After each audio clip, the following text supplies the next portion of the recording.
दादा, काही क्षण असे असतात जे स्वीकारायला मन तयार होत नाही. आज तसाच एक क्षण आहे. भल्या पहाटे उठून जोमाने काम करणारा नेता आज आम्ही भल्या सकाळीच गमावला.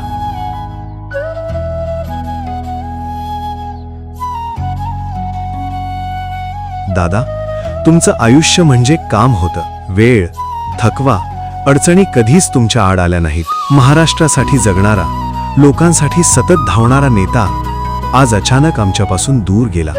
दादा, तुम्ही नेहमी म्हणायचात, हा दादांचा वादा आहे. तो वादा ऐकताना आम्हाला शब्दांपेक्षा विश्वास वाटायचा, कारण तो वादा तुमच्या कामातून दररोज दिसायचा.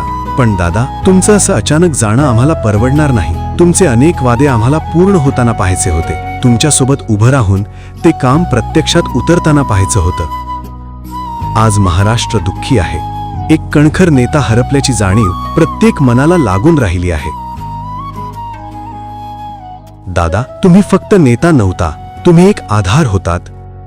निर्णय घेणारा, जबाबदारी पेलणारा आणि शेवटपर्यंत लढणारा माणूस होतात. आज शब्द अपुरे पडतात, डोळे भरून येतात आणि मन फक्त एवढंच म्हणतं, दादा, तुमची उणीव कायम जाणवेल.